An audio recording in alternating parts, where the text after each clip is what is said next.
제가 상상도 못했던 일입니다. 모든 것이 그 얼어붙을 듯한 아침에 바뀔 줄은요? 꽁꽁 언 손가락과 텅 빈 위장을 한 채 종로식당 뒤편 쓰레기통을 뒤지고 있을 때였습니다. 김은숙 씨, 등 뒤에서 차분한 목소리가 들렸습니다. 저는 아직 손에 든 빵 봉지를 쥔 채 천천히 돌아섰습니다. 거기에는 흠잡을 데 없는 양복을 입고 검은 서류 가방을 든 신사 한 명이 서 있었습니다. 당신의 인생을 바꿔놓을 소식이 있습니다. 500억 원의 유산을 상속받으셨습니다. 하지만 이야기를 계속하기 전에 채널 구독을 이미 하셨는지 확인해 주시고 어느 곳에서 이 영상을 보고 계신지 댓글로 남겨주세요. 저희 이야기가 어디까지 퍼져나가는지 알면 정말 기쁩니다. 저는 64살이고 6개월 전까지만 해도 식당 쓰레기통에서 음식물 쓰레기를 주워 먹고 살았습니다. 30년 전 박진우와 결혼했을 때 제가 상상했던 삶은 이런 게 아니었습니다. 그는 건축기사였습니다. 우리는 편안한 삶을 살았죠. 우리 딸 민서는 필요한 모든 것을 누리며 자랐습니다. 1년 전 진우가 심장마비로 세상을 떠났을 때 저는 우리가 빚더미에 앉아 있다는 사실을 알게 되었습니다. 그는 집을 담보로 대출을 받았고 위험한 투자로 돈을 잃었으며 그 모든 것을 제게 숨겼습니다. 몇 달 만에 저는 모든 것을 잃었습니다. 이제 은행 임원과 결혼한 제 딸 민서는 저를 돕기를 거부했습니다. 엄마랑 아빠는 항상 돈에 무책임했잖아. 마지막으로 우리가 나눈 대화에서 딸은 마치 그 빚이 제 탓이기도 하다는 듯 말했습니다. 최 서방이랑 저는 우리 돈을 낭비할 수 없어요. 일자리를 구해보세요. 하지만 대학 졸업장도 없는 64살 여자를 누가 고용할까요? 결혼 전에는 비서로 일했습니다. 그 후에는 가족에게 헌신했죠. 주부로서의 제 수년간의 경험은 이력서에 아무런 도움이 되지 않았습니다. 판매원, 청소부, 접수원 자리를 알아봤지만 아무것도 없었습니다. 은행이 집을 가져갔을 때 저는 쉼터로 갔습니다. 2주 후 얼마 안 되던 저축이 바닥나자 저는 공원 벤치에서 잠을 자기 시작했습니다. 그렇게 저는 투명 인간이 되었습니다. 사람들은 길에서 저를 마치 기둥이나 피해야 할 장애물처럼 지나쳤습니다. 저는 거리의 불문율을 배웠습니다. 어떤 쓰레기통에 아직 먹을 만한 음식이 있는지, 어떤 공원이 잠자기에 안전한지, 어떻게 하면 눈에 띄지 않고 공중화장실에서 몸을 씻을 수 있는지 말이죠. 그날 아침도 여느 때와 같이 시작되었습니다. 저는 판지 상자 아래에서 추위에 떨며 잠에서 깼습니다. 제 얼마 안 되는 소지품을 낡은 배낭에 챙겨 넣고 종로 식당까지 3블록을 걸었습니다. 그 식당 사장님은 아침 7시에 아침 식사 장사를 시작하고 9시에는 전날 팔다 남은 빵을 버렸습니다. 거기에는 항상 괜찮은 것이 있었죠. 아직 포장이 뜯기지 않은 빵 봉지를 막 집어들었을 때 등 뒤에서 그 발소리를 들었습니다. 비싼 구두에서 나는 단단한 발소리. 저는 이미 여러 번 겪었던 것처럼 쫓겨나거나 욕을 먹을 준비를 하고 돌아섰습니다. 하지만 짙은 회색 양복에 붉은 넥타이를 맨 채 거기 서 있는 남자는 그저 무표정한 얼굴로 저를 바라볼 뿐이었습니다. 김은숙 씨, 심장이 빠르게 뛰기 시작했습니다. 몇 달 동안 아무도 제 이름을 부르지 않았습니다. 거리에서 저는 운 좋은 날에는 아주머니였고 운 나쁜 날에는 노숙자였습니다. 누구시죠? 제 이름은 이동욱입니다. 법무법인 정진의 변호사입니다. 그는 주머니에서 명함을 꺼내 제게 건넸습니다. 종이는 두껍고 고급스러웠습니다. 몇 주 동안 당신을 찾았습니다. 어떻게 저를 찾았죠? 조사관들을 고용했습니다. 마침내 이 식당 직원이 한 아주머니가 아침마다 정기적으로 이곳에 온다고 언급해 주더군요. 저는 빵 봉지를 가슴에 더 꽉 껴안았습니다. 제게 무슨 볼일이죠? 빚 독촉이라면 돈 없습니다. 그 반대입니다. 김은숙 여사님, 저는 여사님의 오라버니이신 김진석 씨께서 한 달 전 도쿄에서 별세하셨다는 소식을 전해드리러 왔습니다. 진석 오빠, 제 큰오빠. 우리는 거의 20년 동안 말을 섞지 않았습니다. 부모님 장례식에서 그 끔찍한 다툼이 있은 후로 말이죠. 오빠는 일본으로 이주했고 우리는 다시는 연락하지 않았습니다. 저는 오빠가 죽었다는 사실조차 몰랐습니다. 유감이네요. 저는 무슨 감정을 느껴야 할지 모른 채 중얼거렸습니다. 어릴 땐 정말 가까웠는데 삶이 우리를 갈라놓았죠. 오라버니께서 유언장을 남기셨습니다. 변호사가 말을 이었습니다. 당신은 그의 모든 재산의 유일한 상속인입니다. 세금과 수수료를 제외한 총 유산 가치는 약 500억 원입니다. 빵 봉지가 제 손에서 미끄러져 바닥으로 떨어졌습니다. 500억 원. 제가 평생 상상해 본 적도 없는 돈이었습니다. 이거 혹시 잔인한 장난인가요? 제 목소리는 제가 의도했던 것보다 더 약하게 나왔습니다. 아닙니다, 여사님. 오라버니께서는 일본 부동산 분야에서 부를 쌓으셨습니다. 결혼도 하지 않으셨고 자녀도 없으셨죠. 모든 것을 당신에게 남기셨습니다. 저는 제 더러운 옷과 힘든 일과 추위로 거칠어진 손을 내려다보았습니다. 그리고 제 앞에 서 있는 노숙자와 대화하는 것에 대해 어떤 경멸의 기색도 보이지 않는 흠잡을 데 없는 변호사를 보았습니다. 한 가지 조건이 있습니다. 그가 말을 이었습니다.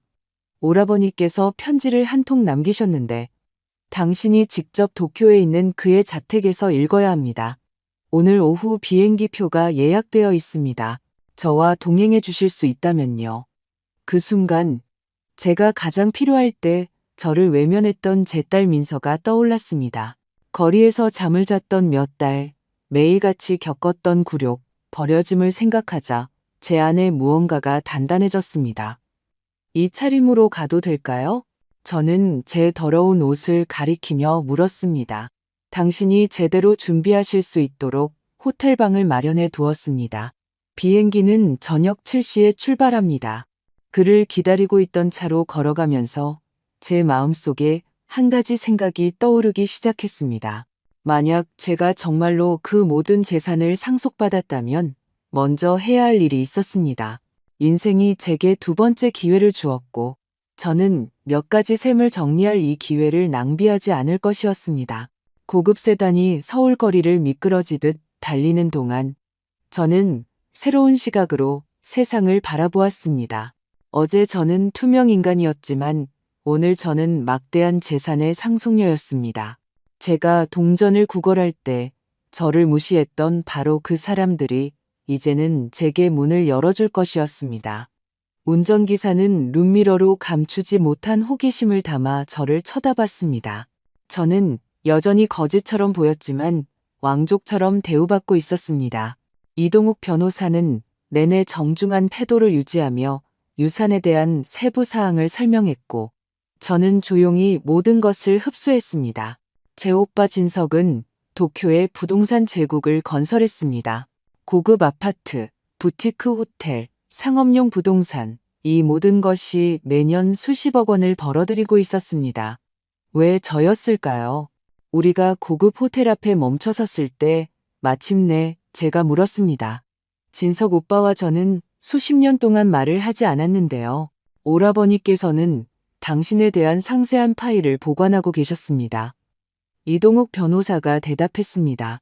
당신의 결혼, 딸의 출생, 남편의 죽음에 대해 알고 계셨습니다. 멀리서 당신의 삶을 지켜보셨죠. 제가 길거리에 있다는 것도 아셨나요? 그 질문은 속삭임처럼 나왔습니다. 생애 마지막 몇 주 동안에야 그 사실을 알게 되셨습니다. 그때 유언장을 변경하고 돌아가신 직후에 제가 당신을 즉시 찾도록 지시하셨습니다. 호텔방에서 저는 욕실 거울 앞에 오랫동안 서 있었습니다. 저를 바라보는 여자는 낯선 사람이었습니다. 헝클어진 회색 머리카락, 햇볕과 걱정으로 늙어버린 얼굴, 희망을 잃은 사람의 흐릿한 눈동자. 저는 더러운 옷을 벗고 샤워기 안으로 들어갔습니다. 몇 달 동안 느껴보지 못했던 사치인 따뜻한 물이 먼지와 함께 제 최근의 과거 일부를 씻어내리게 두었습니다. 호텔에서는 제게 기본적인 옷을 제공했지만 깨끗하고 사이즈도 맞았습니다. 옷을 입으면서 민서를 생각했습니다. 제가 그토록 사랑으로 키운 제 유일한 딸은 제 인생에서 가장 힘든 순간에 저를 외면했습니다. 엄마의 실수 때문에 우리 가족의 미래를 위태롭게 할 수는 없어요. 그녀는 제가 그녀의 넓은 집에 머물 곳을 거부하며 말했었습니다. 그녀의 남편 최태주는 마치 경호원처럼 팔짱을 끼고 그녀 옆에 서 있었습니다. 어머니 같은 분들을 위한 쉼터가 있어요. 제가 집에서 쫓겨난 다음 주, 저는 그녀의 집 앞을 지나갔습니다. 민서와 최서방이 새 BMW에 올라타며 무언가에 웃고 있는 것을 보았습니다. 민서는 제가 수백만 원짜리라는 것을 아는 핸드백을 들고 있었습니다. 나무 뒤에 숨어서 저는 그들이 또 다른 걱정 없는 편안한 하루를 위해 떠나는 것을 지켜보았습니다. 그날 밤 저는 공원 벤치에서 추위에 몸을 웅크리고 잠들었습니다. 거리에서의 삶은 제게 많은 교훈을 주었지만 가장 고통스러운 것은 누가 진정으로 나를 아끼는지 알게 된 것이었습니다. 진우와 제가 열곤 했던 화려한 저녁 식사의 친구들이 아니었습니다. 제 친딸도 아니었습니다. 순자 할머니처럼 거리에서 살면서 유난히 추운 밤에 제게 담요를 나눠주었던 사람들이었습니다. 종로식당 사장님처럼 제가 쉽게 가져갈 수 있도록 쓰레기통 위에 포장된 샌드위치를 가끔 잊어버리고 가는 사람들이었습니다. 변호사와 제가 호텔 레스토랑에서 저녁을 먹는 동안 저는 제 계획을 세웠습니다. 도쿄에 가기 전에 방문해야 할 곳이 있었습니다. 이 변호사님, 내일 입을 더 좋은 옷이 필요하겠어요. 저는 몇 달 만에 먹는 가장 괜찮은 음식을 음미하며 말했습니다. 그리고 가능하다면 우리 여행을 하루 미루고 싶습니다. 이유를 여쭤봐도 되겠습니까? 여기서 처리해야 할 개인적인 일이 있습니다. 저는 간단하게 대답했습니다. 다음 날 아침, 새 옷을 입고 호텔 스타일리스트가 손질해준 머리를 한 저는 다른 사람처럼 보였습니다. 운전기사는 제가 한 번도 가본 적은 없지만 외우고 있던 주소로 저를 데려갔습니다. 민서의 남편 최태준이 재무이사로 일하는 사무실이었습니다. 저는 새로워진 자신감을 가지고 그 웅장한 건물로 들어섰습니다. 안내 데스크에서 저는 최태준 이사를 만나러 온 김은숙이라고 밝혔습니다. 그의 장모라고 전해주세요. 접수원은 놀란 눈으로 저를 쳐다봤습니다. 분명 최 이사는 장모에 대해 언급한 적이 없었을 테지만 그녀는 전화를 걸었습니다. 몇 분 후 최서방이 로비에 나타났습니다. 저를 알아봤을 때 그의 얼굴은 충격으로 굳어졌습니다. 장모님, 이게 어떻게? 그는 제 새 옷과 정돈된 머리를 보며 완전히 혼란스러워했습니다. 얘기 좀 해야겠네, 최서방. 가족 문제야. 그는 눈에 띄게 불편해하며 저를 그의 사무실로 안내했습니다. 저는 그의 책상 앞에 앉아 액자에 담긴 사진들을 둘러보았습니다. 민서와 그가 호화로운 여행지에서 화려한 파티에서 찍은 사진들. 그중 하나에서 저는 제 어머니의 것이었던 목걸이를 알아보았습니다. 제가 모든 것을 잃었을 때 민서에게 남겨준 몇 안 되는 유품 중 하나였습니다. 최서방, 사업 제안을 하러 왔네. 제안이요? 장모님, 죄송한 말씀이지만 몇 주 전까지만 해도 길거리에서 생활하셨잖아요. 어떤 제안을 하실 수 있다는 거죠? 500억 원과 자네의 경력에 미래가 걸린 제안이지. 저는 그의 얼굴에 떠오른 충격과 불신을 지켜보며 차분하게 대답했습니다. 제가 유산에 대해 설명하자 최서방의 표정은 불신에서 탐욕스러운 관심으로 바뀌는 것을 보았습니다. 제가 말을 마쳤을 때 그는 이미 다른 사람이 되어 있었습니다. 비굴하고 거의 아첨에 가까웠죠. 장모님, 정말 놀랍네요. 얼마나 기쁘시겠어요. 아시다시피 민서와 저는 항상 돕고 싶었지만 저희 재정 상황이 복잡해서요. 자세한 설명은 됐네, 최서방. 자네들은 나를 외면했어. 이제 내게 제안이 있네. 자네은행에 상당한 투자를 할 거야. 그러면 자네 경력에 큰 도움이 되겠지. 그 대가로 나는 단 한 가지만 원하네. 무엇이든 말씀만 하십시오. 그는 야망에 거의 침을 흘리며 대답했습니다. 오늘 밤 자네 집에서 저녁 식사를 하고 싶네. 물론 민서와 함께, 그리고 자네들이 초대해야 할 몇몇 선정된 친구들과 함께 말이지. 저는 신중하게 고른 이름들이 적힌 목록을 그에게 건넸습니다. 그들의 사교계에서 중요한 사람들이었죠. 물론이죠. 문제 없습니다. 민서가 장모님을 모시게 되어 기뻐할 겁니다. 저는 모든 것을 준비하겠다는 최서방의 약속을 받고 사무실을 떠났습니다. 그는 저녁 식사의 이유조차 묻지 않았습니다. 500억 원은 불편한 질문을 없애는 힘이 있었습니다. 그날 오후, 저는 서울에서 가장 비싼 가게 중 한 곳에서 우아한 드레스를 샀습니다. 보석은 소박하지만 의심할 여지 없이 품질이 좋은 것으로 골랐습니다. 저는 마치 전투를 앞둔 장군처럼 신중하게 준비했습니다. 나가기 전 거울을 본 여인은 더 이상 절망에 빠진 노숙자가 아니었습니다. 힘을 가진 사람이었습니다. 그리고 저는 그 힘을 그들 중 누구도 결코 잊지 못할 교훈을 가르치는 데 사용할 것이었습니다. 그날 밤 운전기사가 민서의 집 앞에 차를 세웠을 때 저는 깊은 숨을 내쉬고 미소 지었습니다. 복수는 차갑게 식혀서 먹는 요리라고들 하죠. 그리고 제 요리는 완벽하게 차가웠습니다. 제가 민서와 최서방의 집 초인종을 눌렀을 때 제 심장은 긴장 때문이 아니라 기대감으로 세차게 뛰고 있었습니다. 문이 열리고 거기에는 검은 드레스를 입고 머리와 화장을 완벽하게 한 내 딸, 그녀가 서 있었습니다. 저를 보고 그녀의 눈이 휘둥그레졌습니다. 엄마, 이게. 최서방이 엄마가 올 거라고 했는데 믿지 않았어요. 그녀는 제 변신에 완전히 혼란스러워하며 저를 위아래로 훑어보았습니다. 안녕, 민서야. 저는 차분하고 절제된 목소리를 유지했습니다. 들어가도 될까? 그녀는 비켜서며 제가 들어갈 수 있게 해주었습니다. 집 내부는 제가 상상했던 그대로였습니다. 비싼 가구, 벽에 걸린 예술 작품, 모든 것이 완벽하게 정돈되어 있었습니다.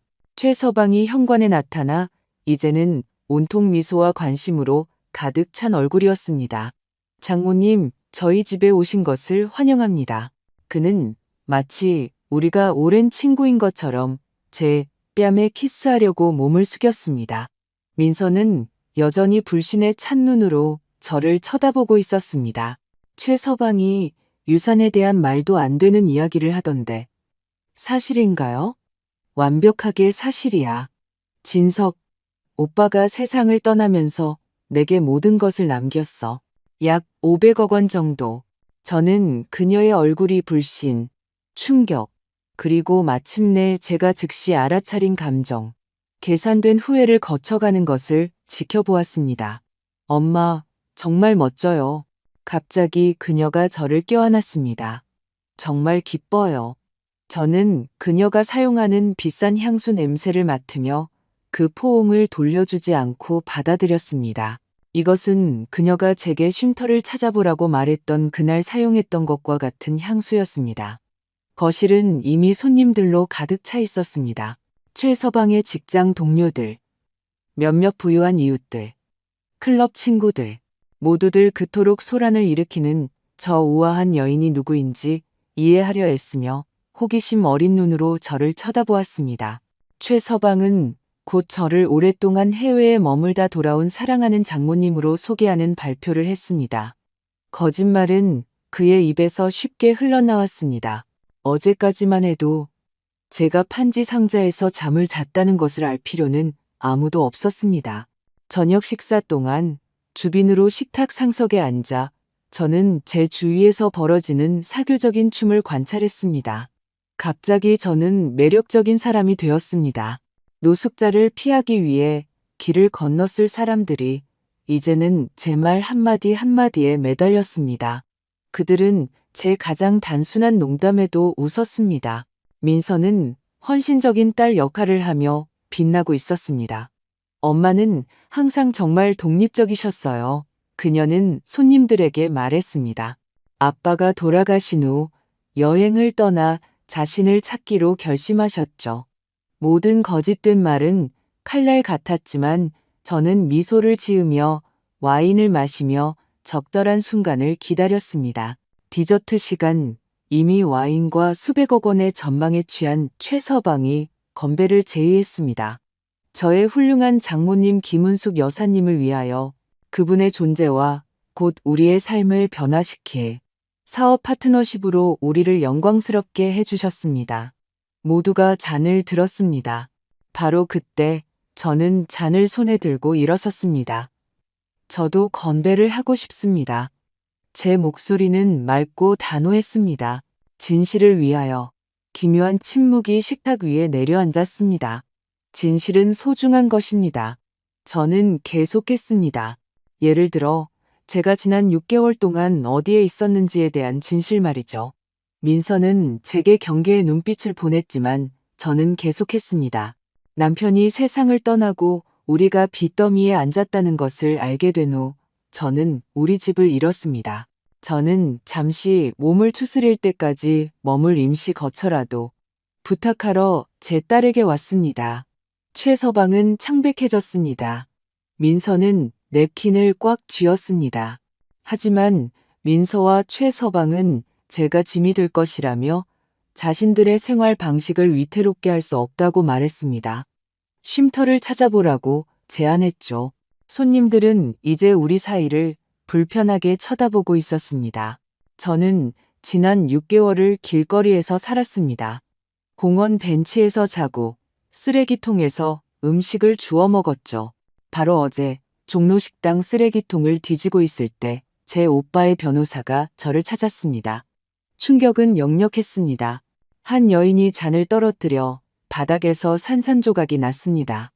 엄마, 제발요. 민서가 수치심으로 얼굴이 붉어진 채 중얼거렸습니다. 이런 얘기를 할 자리가 아니잖아요. 아니, 나는 가족이란 바로 어려운 순간을 위한 것이라고 생각했는데 저는 식탁 주위를 둘러보았습니다. 내가 추위에 떨며 잠을 자는 동안 내 딸과 사위는 승진을 축하하고 새 차를 샀지. 내가 먹을 것을 구걸하며 동전을 간청하는 동안 그들은 유럽 휴가를 계획했어. 최서방이 상황을 수습하려 일어섰습니다. 장모님께서 지금 감정적으로 힘든 시기를 겪고 계십니다. 갑작스러운 유산 때문에. 입 닥쳐요, 최서방. 저는 단호하게 말했습니다. 자네는 돈 얘기를 듣고 나서야 나를 사람 취급하기 시작했지. 어제까지만 해도 나는 자네들 둘에게 투명 인간이었어. 저는 그날 오후의 인쇄에 온 몇 장의 사진을 주머니에서 꺼냈습니다. 누더기를 걸친 채 공원 벤치에서 자고 있는 제 자신의 모습, 쓰레기통을 뒤지고 있는 제 모습. 저는 그것들을 식탁 위에 올려놓았습니다. 이게 사흘 전의 나야. 이게 자네들이 숨기려 했던 진실이지. 침묵은 절대적이었습니다. 이제 민서는 후회보다는 수치심에 더 가까운 눈물을 흘리기 시작했습니다. 저는 알았습니다. 나는 오늘 밤 작별 인사를 하러 여기에 왔네. 저는 결론을 내렸습니다. 내일 내 유산을 받으러 도쿄로 떠나서 새로운 삶을 시작할 거야. 내가 누구인지가 아니라 내가 무엇을 가졌는지만을 중시하는 사람들 없는 삶을 말이지. 저는 가방을 들고 문으로 걸어갔고 모든 시선이 제게 쏠리는 것을 느꼈습니다. 나가기 전에 저는 마지막으로 한번 돌아보았습니다. 최서방, 자네 은행에 대한 투자는 없을 걸세. 그리고 민서야, 네가 하고 있는 그 목걸이, 네 할머니의 것이었던 그 목걸이가 네가 나에게서 가질 마지막 물건이 될 거야. 서늘한 밤 공기 속으로 나왔을 때 저는 어깨에서 무거운 짐이 벗겨지는 것을 느꼈습니다. 운전기사가 차 문을 열어주었고 차에 타기 전에 저는 제가 남기고 온 혼돈을 상상하며 불이 켜진 집을 바라보았습니다. 복수는 제가 상상했던 것만큼 달콤하지 않았습니다. 그보다 더 좋았습니다. 왜냐하면 그것은 단지 그들을 모욕하는 것에 관한 것이 아니었기 때문입니다. 그것은 제 존엄성, 제 진실을 되찾는 것이었고 그것이 500억 원보다 더 가치 있다는 것을 저는 깨달았습니다. 다음 날 아침 도쿄행 비행기는 마치 다른 세계로 들어가는 것 같았습니다. 1등석에 앉아 세심한 승무원들의 서비스를 받으며 저는 인생이 그토록 짧은 시간에 얼마나 극적으로 변할 수 있는지에 대해 생각했습니다. 이틀 전만 해도 저는 판지 상자 사이에서 잠을 잤습니다. 이제 저는 새로운 삶을 향해 대양을 건너고 있었습니다. 이동욱 변호사는 제 옆에 앉아 비행 시간의 일부를 서류를 검토하며 보냈습니다. 이윽고 그는 서류를 치우고 제게 말을 걸었습니다. 잠을 거의 못 주무셨군요. 그가 말했습니다. 생각할 게 많아서요. 저는 아래의 끝없는 푸른 바다를 창밖으로 내다보며 대답했습니다. 그리고 오빠에 대한 질문도 많고요. 오라버니께서는 과묵한 분이셨지만 사업에서는 지극히 총명한 분이셨습니다. 이동욱 변호사가 말했습니다. 도쿄에 버려진 건물에 대한 작은 투자로 시작하셨죠. 그것을 개조해서 고급 아파트로 바꾸셨습니다. 그 후에는 항상 장기적인 안목으로 더 많은 부동산을 사들이셨습니다. 왜 한 번도 연락을 하지 않으셨을까요? 이동욱 변호사는 망설였습니다. 그것은 당신이 그분이 남기신 편지를 읽으시면 명확해질 것이라고 생각합니다. 그분 나름의 이유가 있으셨습니다. 우리를 갈라놓았던 오래된 싸움은 이제 너무나 멀게 거의 하찮게 느껴졌습니다. 우리는 젊고 고집이 셌고 둘 다 부모님의 보잘것없는 유산 분할에 대해 자신이 옳다고 확신했습니다. 저는 어머니의 목걸이, 아버지의 책 수집품과 같은 몇 안 되는 감상적인 가치가 있는 물건들을 선택했습니다. 진석 오빠는 돈을 가졌는데 그리 많지는 않았습니다. 그 당시 저는 그를 탐욕스럽다고 비난했습니다. 그는 저를 순진하다고 비난했죠. 분명히 그는 제가 결코 상상하지 못했던 사업에 대한 안목을 가지고 있었습니다. 도쿄에서 우리는 운전기사의 마중을 받아 진석 오빠의 집, 아니 저택으로 바로 갔습니다. 도시가 내려다 보이는 언덕에 위치한 그 집은 인상적이었습니다. 현대적인 건축 양식과 전통적인 일본 요소가 섞여 있었고 꼼꼼하게 관리된 정원, 수평선과 하나가 되는 것처럼 보이는 인피니티 풀이 있었습니다. 오빠가 여기서 혼자 사셨나요? 저는 그곳의 크기에 감명받아 물었습니다. 몇몇 직원들과 함께요. 이동욱 변호사가 대답했습니다. 가정부인 다나카 부인께서 모든 것을 돌보셨습니다. 그분은 여전히 여기에 계십니다. 당신이 어떻게 할지 결정할 때까지 집을 정돈하고 계시죠. 다나카 부인이 문에서 우리를 맞이했습니다. 따뜻한 미소를 지닌 중년의 다부진 여성이었습니다. 그녀는 강한 억양의 일본어를 구사했지만 우리는 그런대로 의사소통을 할 수 있었습니다. 오라버니께서 당신에 대해 많이 말씀하셨습니다. 그녀는 저에게 집안의 방들을 보여주며 말했습니다. 사무실에 당신의 사진을 두셨어요. 실제로 진석 오빠의 사무실에 들어갔을 때 저는 책상 이 액자 속에 제 자신의 모습을 보았습니다. 우리가 틀어지기 전에 오래된 사진이었습니다. 그 옆에는 우리 부모님의 사진이 있었습니다. 마치 그가 적어도 사진 속에서는 가족을 함께 지켰던 것 같았습니다. 이것이 오라버니께서 당신을 위해 남기신 봉투입니다. 이동욱 변호사가 봉인된 큰 봉투를 건네며 말했습니다.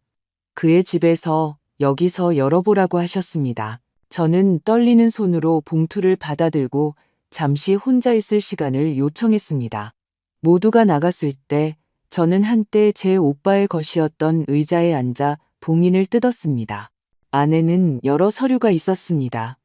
공식적인 유언장, 재산 증명서, 은행 거래 내역서, 그리고 손으로 쓴 편지 한 통. 저는 그것을 펼쳤고 즉시 진석 오빠의 필체를 알아보았습니다. 사랑하는 은수가 네가 이 편지를 읽고 있다면 나는 더 이상 이 세상에 없고 이동욱 변호사가 너를 찾는데 성공했다는 뜻이겠지. 그리 어렵지 않았기를 바란다. 내 가장 큰 두려움은 네가 완전히 사라졌을까 하는 것이었어. 먼저 오랜 세월 동안 침묵했던 것에 대해 사과한다. 우리의 다툼은 어리석었지. 대부분의 남매 싸움이 그렇듯이 말이야. 양쪽 모두 자존심이 너무 강했던 것 같아. 마침내 내 고집을 꺾고 너를 찾아 나서기로 했을 때 너는 이미 결혼해서 새로운 삶을 시작했더구나. 방해하고 싶지 않았어. 그럼에도 불구하고 나는 계속 소식을 들었어. 네가 어떻게 지내는지, 행복한지 조용히 사람들을 고용해서 내 소식을 전해 듣곤 했지. 내 딸 민서가 태어난 것도 알았어. 내 조카를 만나고 싶었지만 그렇게 오랜 시간이 지난 후에 어떻게 다시 나타나야 할지 몰랐어. 내 남편이 죽고 더 나쁘게는 네가 처한 상황에 대해 알게 되었을 때 나는 이미 많이 아팠어. 암이 빠르게 진행되고 있었지. 최대한 빨리 행동하려고 했어. 유언장을 변경하고 이동욱 변호사에게 내가 죽은 직후에 즉시 너를 찾으라고 지시했지. 은수가 돈이 잃어버린 세월을 보상해 줄 수 없다는 걸 알지만 그것이 내게 마땅히 누려야 할 안락함과 안정을 줄 수 있기를 바란다. 나는 이 모든 것을 혼자, 가족도, 자식도 없이 이뤘어. 항상 생각했지. 이 모든 것을 누구에게 남겨야 할까? 그 대답은 항상 너였어. 내 유일한 여동생. 마지막으로 한 가지 더. 내 왼쪽 벽에 있는 그림 뒤에 금고가 있어. 비밀번호는 우리 생일이야. 내 것 먼저, 그리고 내 것. 그 안에는 오래전부터 내 것이었던 물건이 들어있어. 항상 사랑을 담아 진석 오빠가. 저는 다리가 후들거리는 것을 느끼며 일어나 언급된 그림으로 향했습니다. 해질녘 도쿄의 풍경화였습니다. 저는 그것을 조심스럽게 치웠고 작은 금고가 드러났습니다. 떨리는 손가락으로 비밀번호를 입력했습니다.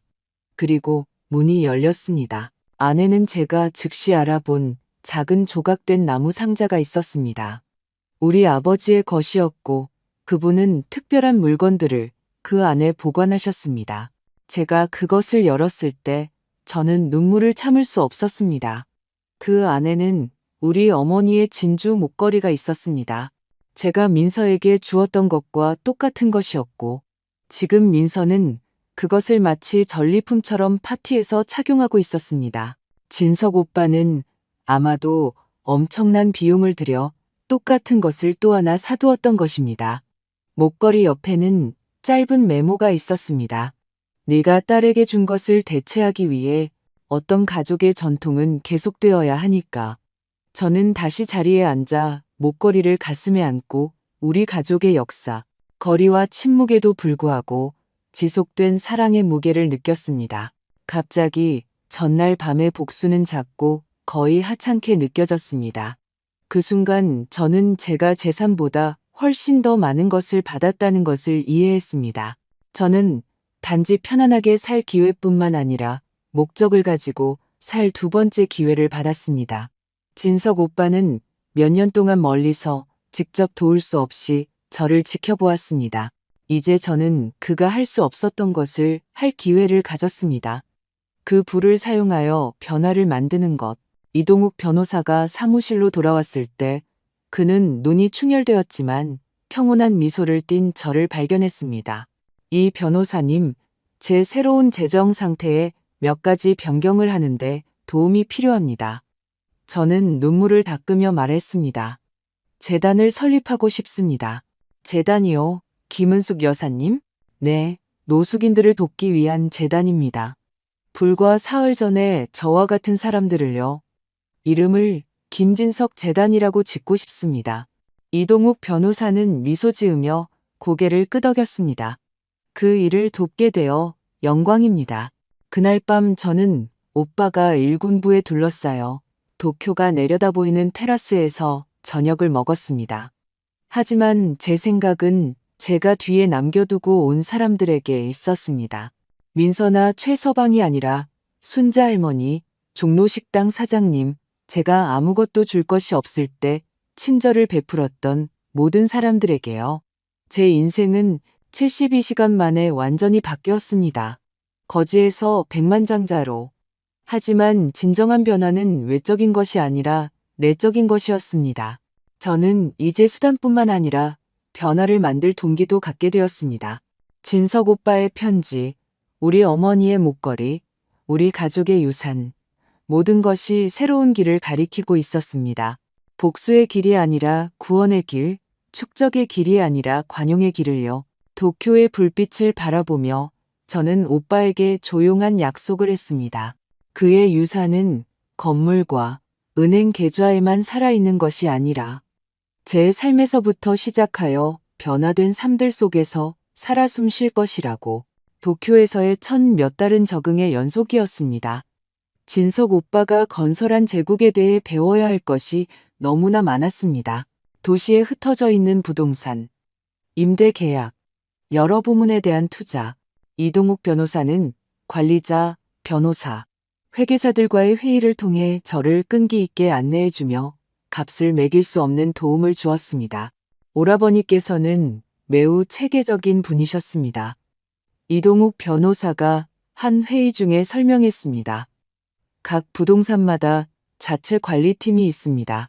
모든 투자는 신중하게 모니터링됩니다.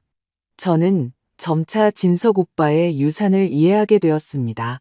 그것은 단지 재산이 아니었습니다. 그것은 노력, 장기적인 안목, 그리고 성실함의 증거였습니다. 그를 위해 일했던 모든 사람들은 존경심을 담아 이야기했습니다. 많은 사람들이 그가 어떻게 직원들을 아꼈는지, 어떻게 공정한 임금을 지불하고 그들의 가족에 관심을 가졌는지 언급했습니다. 오라버니는 단순한 사업가가 아니셨어요. 어느 날 다나카 부인이 정원에서 제게 차를 따라주며 말했습니다. 좋은 분이셨죠?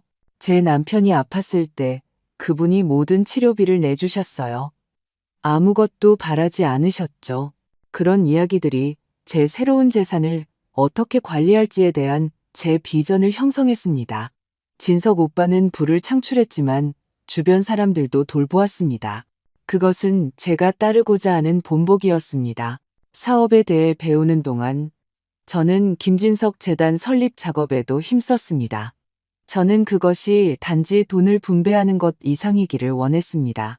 저는 노숙인들이 진정으로 삶을 재건하는 데 도움이 되는 시스템을 만들고 싶었습니다. 우리는 쉼터뿐만 아니라 존엄성, 목적, 그리고 그들이 일어설 수 있는 도구를 제공해야 합니다. 저는 이동욱 변호사와 제가 구성하고 있는 팀에게 설명했습니다. 저는 세계 여러 곳의 성공적인 프로그램 모델을 연구했습니다. 제가 길거리에 있을 때 제 자신의 필요를 기억했습니다. 그것은 단지 음식이나 지붕만이 아니었습니다. 존중, 기회, 진정으로 관심을 가져주는 누군가도 필요했습니다. 도쿄에 도착한 지 3개월 후 저는 최서방으로부터 이메일을 한 통 받았습니다. 메시지는 길었고 연습한 듯한 사과와 화해를 위한 투명한 시도들로 가득 차 있었습니다. 행간에는 그의 진짜 의도가 명확했습니다. 저녁 식사에서 제가 폭로한 후 몇몇 영향력 있는 손님들이 그와 민서에게서 멀어졌습니다. 그의 평판은 더럽혀졌습니다. 게다가 그는 은행에서 승진 대상에서 제외되었습니다. 우리는 가족입니다. 그는 썼습니다. 우리는 우리의 차이점을 극복해야 합니다. 민서가 당신을 많이 그리워합니다. 저는 답장하지 않고 이메일을 삭제했습니다. 2주 후에는 민서 차례였습니다. 그녀의 메시지는 다른 톤이었습니다. 자기 방어와 섞여 있기는 했지만 진정한 후회처럼 보이는 무언가가 있었습니다. 엄마, 내가 엄마를 실망시켰다는 거 알아요? 깊이요. 그 순간에는 정말로 우리 가족을 위해 옳은 일을 하고 있다고 믿었어요. 최 서방이 막 집에 큰 투자를 했거든요. 우리는 재정적으로 빠듯했어요. 하지만 그게 정당화되지는 않죠. 우리는 엄마를 도와야 했어요. 정말 미안해요. 저는 그 말들을 오랫동안 쳐다보았습니다.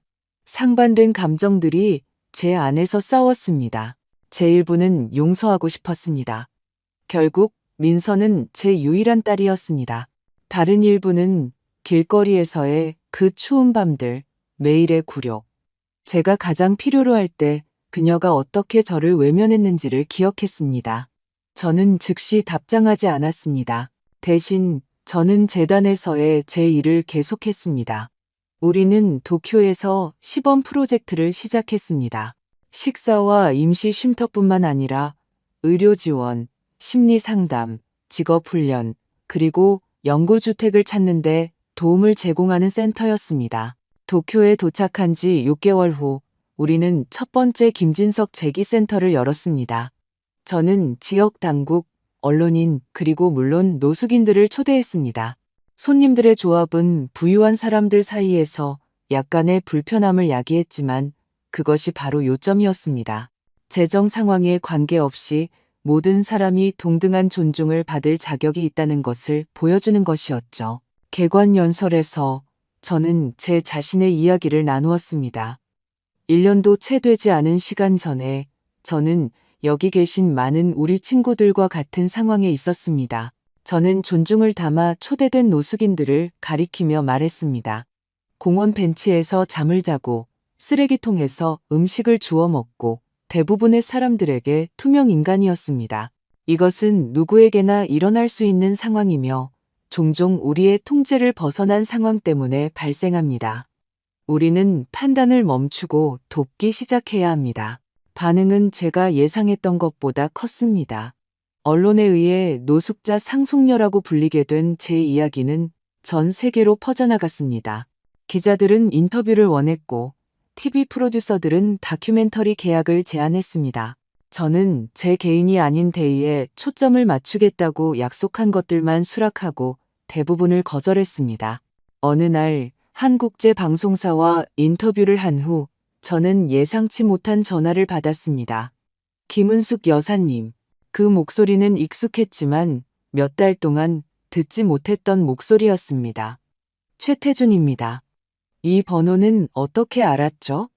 저는 차가운 목소리로 물었습니다. 민서가 병원에 있습니다. 그는 제 질문을 무시하고 말했습니다. 어젯밤에 자살을 시도했습니다. 세상이 멈춘 것 같았습니다. 뭐라고요? 어떻게? 약이요. 욕실에서 의식을 잃은 채 발견했습니다. 의사들이 위세척을 했습니다. 안정적이긴 하지만 당신에게 편지를 남겼습니다. 저는 가장 빠른 비행기를 타고 서울로 돌아갔습니다. 긴 여행 시간 동안 제 마음은 걱정, 죄책감, 그리고 분노 사이를 오갔습니다. 제 일부는 이것이 또 다른 조작이 아닌지, 제 관심을 끌기 위한 극단적인 방법이 아닌지 의심했습니다. 다른 일부는 그것이 사실일까봐, 제 친딸이 그런 지경에 이르렀을까봐 두려웠습니다. 병원에서 최서방이 접수처에서 저를 기다리고 있었습니다. 그는 몇 달 사이에 몇 년은 늙어 보였습니다. 회색 머리가 더 많아지고 눈 밑에는 깊은 다크서클이 있었으며 어깨는 상황의 무게에 짓눌려 굽어 있었습니다. 깨어났습니다. 그가 말했습니다. 하지만 아직 약해요.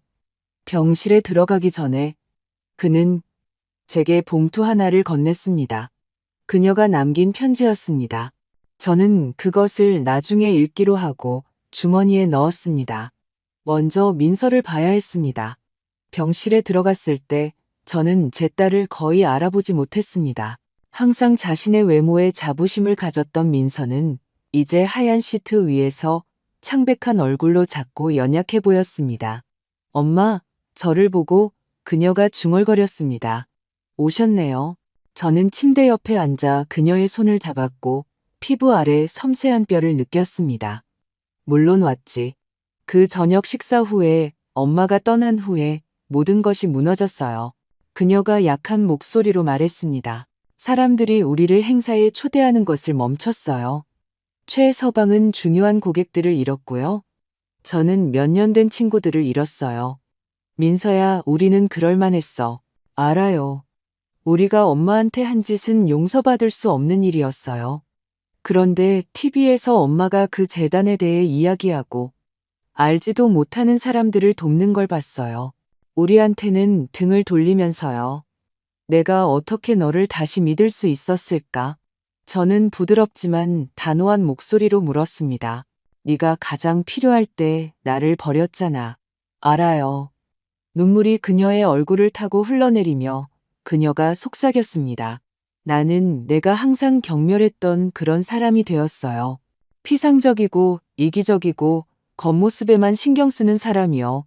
저는 제 딸, 제 유일한 딸을 바라보았습니다. 저를 외면했던 차가운 여인뿐만 아니라 언젠가 제가 품에 안고 재웠던 아이, 제 농담에 웃던 10대, 처음으로 실연당했을 때 제 어깨에 기대어 울던 젊은이의 모습도 보았습니다. 네가 여기서 나가면 제가 마침내 말했습니다. 우리는 이야기를 해야 해. 모든 것에 대해 진지하게. 그녀는 지친 눈빛에 작은 희망의 빛이 스치며 고개를 끄덕였습니다.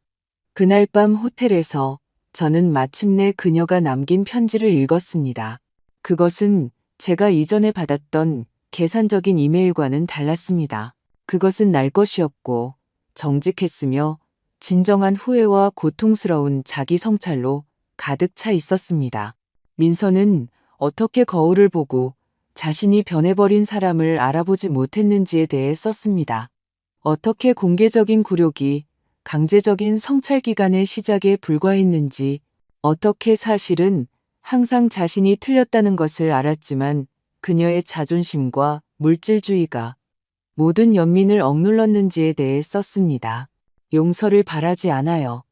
그녀는 결론 지었습니다. 단지 엄마가 평생 저에게 가르치려 했던 것, 즉 사람의 인격이 세상의 모든 소유물보다 더 가치 있다는 것을 마침내 이해했다는 것을 알아주셨으면 해요. 저는 편지를 조심스럽게 접고 호텔 창밖으로 한때 제 집이었던 도시를 바라보았습니다. 진석 오빠의 편지에 있던 말이 생각났습니다. 어떤 가족의 전통은 계속되어야 하니까. 저는 그가 상처받았음에도 불구하고 어떻게 저를 완전히 버리지 않고 단지 멀리서 지켜보며 도울 적절한 시기를 기다렸는지를 생각했습니다. 아마도 이제는 제가 똑같이 할 차례일지도 모릅니다. 다음 날 제가 병원으로 돌아갔을 때 저는 작은 상자를 하나 가져갔습니다. 이게 뭐예요? 민서가 더 나아진 모습으로 침대에 앉아 물었습니다. 내게 돌아온 거야. 저는 상자를 열어 어머니의 진주 목걸이를 드러내며 대답했습니다. 제가 민서에게 주었던 것이 아니라 진석 오빠가 대체품으로 사두었던 것이었습니다. 이제 내 거야. 그녀는 혼란스러워하며 보석을 쳐다보았습니다. 하지만 저 하나 있잖아요. 엄마가 주신 거. 이건 달라. 이건 조건이 있어. 무슨 조건이요? 이것을 신분의 상징이 아니라 가족의 가치, 연민, 그리고 우리 모두가 받을 자격이 있는 두 번째 기회에 대한 상기물로 사용하라는 것. 눈물이 다시 그녀의 눈에 고였지만 이번에는 달랐습니다. 절망의 눈물이 아니라 이해의 눈물이었습니다. 그 후 며칠 동안 우리는 과거에 대해, 서로에게 입힌 상처에 대해, 그토록 깊이 부서진 것을 재건할 가능성에 대해 오랫동안 대화했습니다. 쉽지 않았고 빠르지도 않았습니다. 분노가 다시 차오르는 순간도 있었고 버려짐의 고통이 극복하기에는 너무 생생하게 느껴지는 순간도 있었습니다. 하지만 조금씩 하루하루 우리는 새로운 길을 찾기 시작했습니다. 한 달 후 민서가 육체적으로 완전히 회복되었을 때 저는 우리 둘 다를 놀라게 한 제안을 했습니다. 재단에서 나와 함께 일하러 와. 저는 점심 식사 중에 말했습니다. 도쿄가 아니라 여기서 서울에 지부를 열고 싶어. 제가요? 노숙인들과 함께 일한다고요? 그녀는 진심으로 놀란 듯 보였습니다. 방금 두 번째 기회를 받은 사람보다 두 번째 기회의 중요성을 더 잘 이해할 사람이 누가 있겠어? 그녀는 잠시 생각하더니 천천히 고개를 끄덕였습니다. 제 자신에게 빚진 것 같아요. 사실 빚에 관한 게 아니야. 민서야, 목적에 관한 거지. 우리의 경험을 좋든 나쁘든 변화를 만드는 데 사용하는 것에 관한 거야. 점심 식사 후 공원을 걷는 동안 저는 인생이 어떻게 예상치 못한 전환을 하는지에 대해 생각했습니다. 1년도 채 되지 않아 저는 길거리 거주자에서 백만장자로, 버림받은 어머니에서 제 딸의 멘토로 변했습니다. 진석 오빠는 제게 돈 이상을 주었습니다. 그는 제 인생뿐만 아니라 다른 많은 사람들의 인생을 변화시킬 기회를 주었습니다. 엄마, 민서가 제 생각을 가로막으며 부드럽게 말했습니다. 모든 것에 대해 미안해요. 저는 제 딸을 바라보았습니다. 저를 외면했던 차가운 여인도, 제가 언젠가 품에 안고 재웠던 아이도 아닌 우리 모두처럼 결점과 잠재력으로 가득 찬 지금의 복잡한 사람을요, 알아. 저는 그녀의 손을 꼭 잡으며 대답했습니다. 나도 그래. 그리고 우리는 계속 걸었습니다. 더 이상 과거의 포로가 아니라 미래를 향해 바라보면서 결코 잊지 않았던 한 오빠 덕분에 이제 우리가 함께 건설할 특권을 가진 미래를요.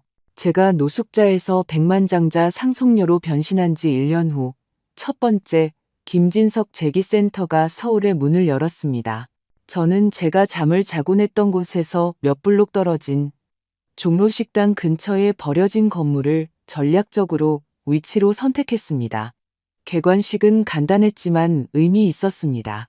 초대 손님 중에는 지역 정치인, 기업가, 언론인, 그리고 가장 중요한 첫 수혜자가 될 노숙인들이 있었습니다.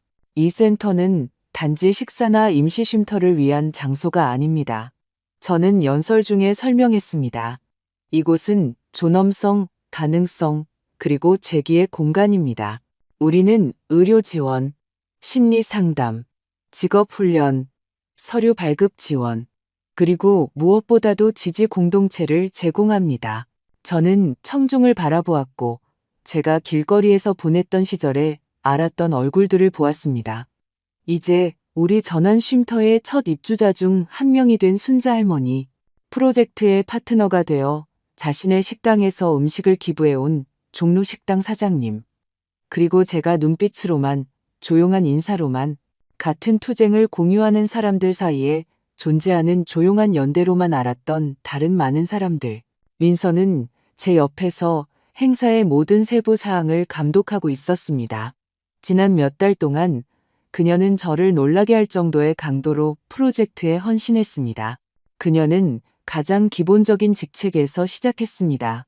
식사를 제공하고, 기부품을 정리하고, 이야기를 듣고, 점차 더 많은 책임을 맡았습니다. 제가 이 일과 이렇게 깊은 관계를 맺게 될 줄은 상상도 못했어요. 어느 날 긴 하루를 보낸 후 그녀가 제게 고백했습니다. 저는 항상 그 사람들이 어떤 면에서 다르다고 생각했어요. 이제 우리 삶과 그들의 삶을 가르는 선이 우리가 상상하는 것보다 훨씬 가늘다는 것을 이해해요.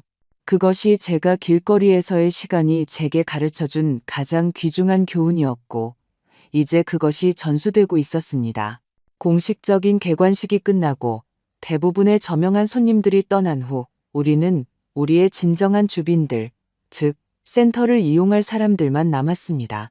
우리는 자선이 아닌 함께 나누는 축하 행사로 특별한 식사를 제공했습니다. 그 식사 중에 한 남자가 제 테이블로 조심스럽게 다가왔습니다. 저는 즉시 그를 알아보았습니다. 저와 같은 공원에서 잠을 잤고 한때 저에게 마지막 남은 빵 한 조각을 나눠주었던 김영철 씨였습니다. 김 여사님. 그가 떨리는 목소리로 말했습니다. 저를 기억하시나요? 물론 기억하죠. 김 선생님. 저는 망설임 없이 일어나 그를 껴안았습니다. 어떻게 잊을 수 있겠어요? 당신이 길거리에서 사라졌을 때 저는 죽은 줄 알았어요. 우리 중 많은 이들이 아무도 모르게 죽어가니까요. 그의 눈에 눈물이 고였습니다. 그러다 신문에서 당신의 사진을 봤습니다. 너무나 놀라운 이야기라 사실일 수밖에 없다고 생각했죠. 저는 그를 우리와 함께 앉도록 초대했습니다. 그는 심각한 우울증과 아내의 죽음 이후 모든 것을 잃은 전직 대학 교수였습니다. 길거리에서 8년을 보내며 다른 삶에 대한 희망을 잃었습니다. 제가 제안할 것이 있습니다. 그의 이야기를 들은 후 제가 말했습니다. 센터의 교육 프로그램을 총괄할 사람이 필요합니다. 교육과 거리의 현실을 모두 이해하는 사람이요. 그는 믿을 수 없다는 듯이 저를 쳐다보았습니다. 제가요?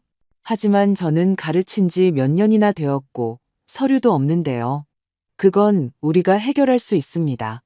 우리 대화를 듣고 있던 민서가 대답했습니다. 서류, 적절한 옷, 재정비하시는 동안 머물 임시거처. 중요한 것은 선생님의 경험과 지식입니다. 김영철 교수의 얼굴에 떠오른 그 표정. 불신과 희망과 되찾은 존엄성이 뒤섞인 그 표정이 바로 우리가 센터를 위해 상상했던 것이었습니다. 그것은 단지 사람들에게 무언가를 주는 것이 아니라 그들에게 자기 가치감, 여전히 기여할 것이 있다는 자신감을 되돌려주는 것이었습니다. 그 후 몇 주, 몇 달 동안 김영철 교수와 같은 이야기들이 늘어났습니다. 센터는 단지 쉼터가 아니라 많은 사람들의 삶의 전환점이 되었습니다. 모든 사람에게 효과가 있었던 것은 아닙니다. 어떤 이들은 변화를 위한 준비가 되어 있지 않았고, 다른 이들은 너무 복잡한 도전에 직면했지만, 많은 이들에게 그것은 결코 받아본 적 없는 기회였습니다. 서울센터 개관 1년 후 김진석 재단은 이미 200명 이상이 영구주택과 일자리를 찾는데 도움을 주었습니다. 그 모델은 다른 도시에서도 복제되었고 지역의 필요에 맞게 조정되었지만 항상 기본적인 원칙을 유지했습니다.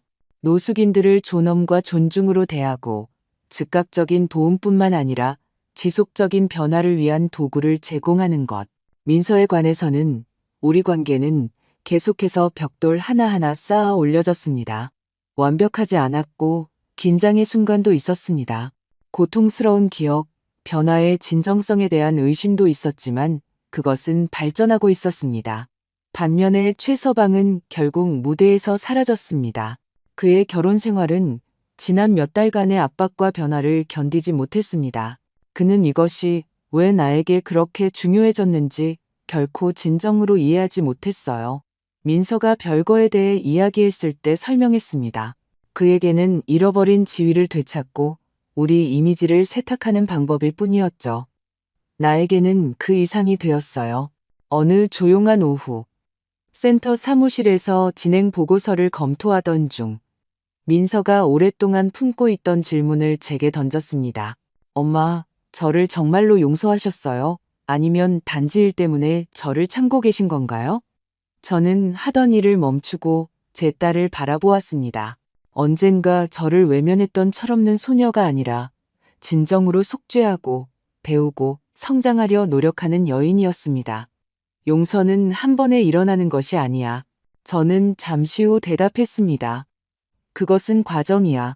길거리에서의 추위, 배고픔, 외로움을 기억하는 날도 있어. 그리고 네가 나를 돕지 않았다는 사실에 화가 나기도 해. 하지만 지금 내가 되어가고 있는 모습, 네가 하고 있는 선한 일을 보기도 해. 그리고 그게 중요해. 언젠가 완전히 잊을 수 있을 거라고 생각하세요? 잊는 것에 관한 게 아니야, 민서야. 과거가 우리의 미래를 정의하게 두지 않는 것에 관한 거지.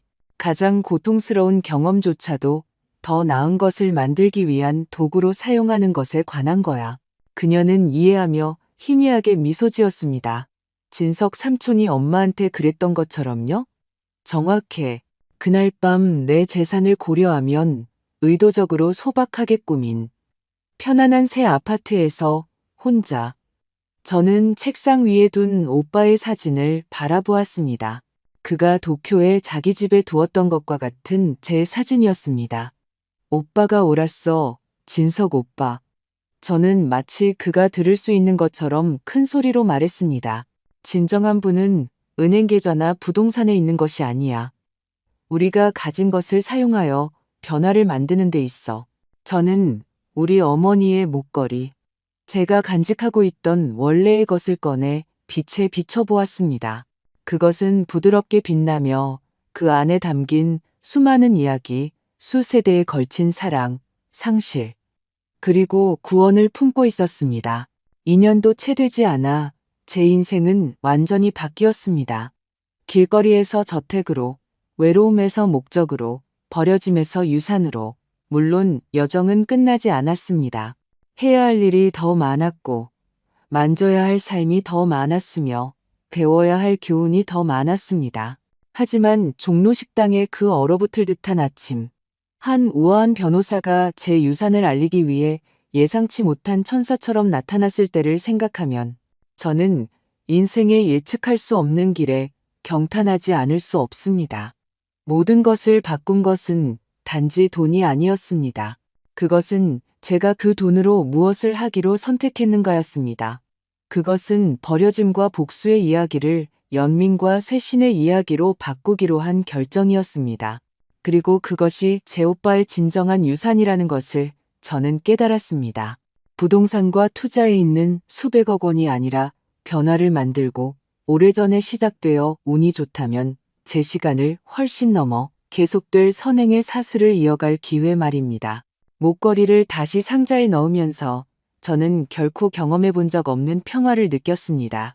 저는 구렁텅이 밑바닥에서 세상의 정상까지 올라왔지만 가장 중요한 것은 진정한 가치는 그 어느 극단에도 있지 않고 그 사이의 길, 배운 교훈, 내민 손, 회복된 존엄성에 있다는 것을 발견했다는 것입니다. 그리고 그것은 세상의 어떤 재산으로도 살 수 없는 것이었습니다. 이제 이 이야기가 마음에 드셨다면 구독을 클릭하시고 어떤 부분이 가장 인상 깊었는지 댓글로 알려주세요.